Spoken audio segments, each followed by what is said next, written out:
इस मूवी की कहानी लाल और काली चींटियों के बीच होने वाले युद्ध की है। इस युद्ध की शुरुआत होती है मनुष्यों द्वारा लापरवाही से फेंकी गई एक टॉफी से। कहानी की शुरुआत होती है एक जोड़े से जो जंगल में छुट्टियां मना रहा था। अचानक पत्नी को प्रसव पीड़ा होने लगती है तो पति जल्दी से सामान समेटता है और गाड़ी लेकर निकल जाता है। इसी बीच जंगल की गहराई में अनगिनत कीट उड़ते हुए दिखाई देते हैं, मानो वे किसी हाईवे पर चलती कारें हों। एक छोटी लेडीबग गलती से एक नाले में गिर जाती है और उसका पंख टूट जाता है। वह बड़ी मुश्किल से बाहर निकलती है और किसी पेड़ के नीचे बारिश से बचने की जगह ढूंढ लेती है। अगली सुबह जब वह जागती है तो उसे पता चलता है कि वह एक टॉफी से भरे डिब्बे के अंदर है। वहाँ कई कीट खाने पीने का सामान ले जाने में व्यस्त थे। वह छोटी लेडीबग डिब्बे पर बैठी थी और दो बदबूदार कीड़ों को माचिस का डिब्बा उठाए देखती है। थोड़ी देर बाद वे सोचते हैं कि माचिस किसी काम की नहीं और उसे फेंक देते हैं। तभी एक छोटी चींटियों की टुकड़ी खाने की तलाश में उस टॉफी के डिब्बे को देखती है। उनका कप्तान अंदर झांकता है और देखता है कि पूरा डिब्बा मीठे टुकड़ों से भरा है। वह तुरंत आदेश देता है, इन बेकार फलों को छोड़ दो और यह पूरा डिब्बा ले चलो। ये टॉफियां हमें कई साल तक चलेंगी। कप्तान के आदेश पर डिब्बा धीरे धीरे सरकने लगता है। चींटियां नहीं जानती थीं कि लेडीबग भी उसी के अंदर है। वे डिब्बे को लेकर पहाड़ियां पार करती हैं, नदियां लांघती हैं। रास्ते में एक पत्थरों के ढेर के पास कप्तान कहता है, धकेल दो, पर धक्का देते ही कुछ टॉफियां गिर जाती हैं। वे सब मिलकर उन्हें वापस डिब्बे में भरने लगते हैं। तभी उन्हें लेडीबग दिखती है। अचानक एक हरे पीठ वाला शिकारी कीड़ा आता है और सब डरकर छिप जाते हैं। तभी लेडीबग डिब्बे में घुसती है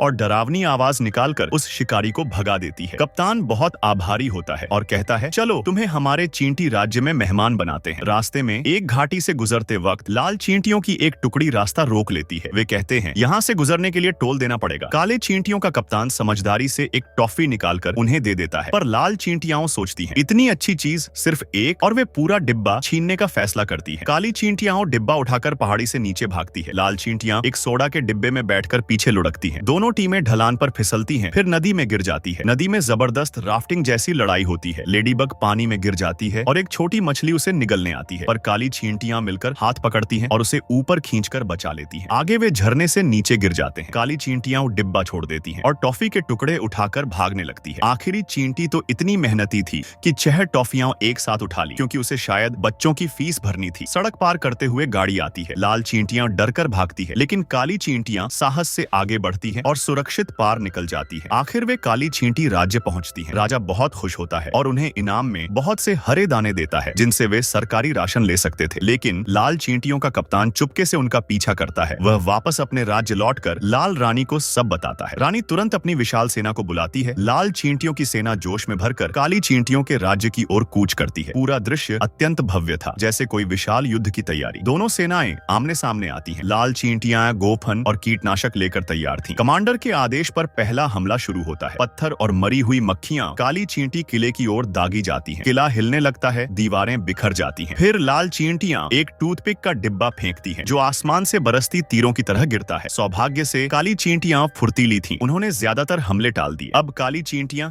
जवाबी हमला करती हैं। वे अपने कॉटन स्वैब्स को किले से नीचे गिराती हैं। लाल चींटियां घबराकर इधर उधर भागती हैं। फिर काली चींटियां अपने कैप्सूल के खोलों को तोप की तरह नीचे गिराने लगती हैं, जिनसे कई लाल चींटियां कुचल जाती हैं। जवाब में लाल चींटियां एक मेटल बॉल फेंकती है, जो किले को सीधा भेद देता है। काली रानी तुरंत आपात बैठक बुलाती है। एक जनरल सुझाव देता है, हम भी मिसाइल से हमला कर सकते हैं। वे गोदाम में जाकर माचिस और पटाखे ढूंढ निकालते हैं। इस समय लाल चींटियों की सेना एक विशाल देवदार के फल को उठाए हुए किले के द्वार पर हमला कर रही थी। दूसरी ओर दर्जनों काली चींटियां आतिशबाजियां लेकर किले की दीवारों पर चढ़ गईं। वो आतिशबाजियां मानो मिसाइलों की तरह विशाल थीं। काली चींटियां निशाना साधकर लाल चींटियों की सेना पर हमला करने की तैयारी करने लगी। एक छोटी चींटी ने पूरी ताकत लगाकर माचिस का डिब्बा खोला, पर अंदर सिर्फ एक ही तीली बची थी। उन्होंने माचिस के डिब्बे पर लिखे निर्देश पढ़े, कई बार कोशिश की और आखिरकार माचिस जलाने में सफल हुए। सभी की उम्मीद भरी नजरों के बीच उन्होंने एक आसमान छूने वाला रॉकेट जला दिया। एक जोरदार धमाके के साथ रॉकेट उड़ गया। हवा में 3 बार घूमते हुए कई बार रास्ता बदलता हुआ और सीधा लाल चींटियों की सेना के बीच जा गिरा। भयंकर धमाका हुआ और लाल चींटियों का बड़ा हिस्सा पल भर में नष्ट हो गया। जब काली चींटियां दूसरा रॉकेट जलाना चाहती थीं, तब तक माचिस बुझ चुकी थी। अब आग के बिना चाहे जितने भी रॉकेट हों, कोई फायदा नहीं था। लाल चींटी के सेनापति ने यह सब देखा और अपने सैनिकों को आदेश दिया कि वे फिर से हमला शुरू करें। विभिन्न हथियारों से लगातार आक्रमण शुरू हो गया। ऐसा लग रहा था कि काली चींटियों का किला जल्द ही ढह जाएगा। इसी अफरा तफरी में एक छोटी लेडीबग को याद आया कि जंगल में शायद अभी एक माचिस बाकी है। थोड़ी बातचीत के बाद काली चींटियों ने एक नोट लिया और उसे कागज के हवाई जहाज में बदल दिया। लेडीबग उस पर बैठकर उड़ चली। लाल चींटियों ने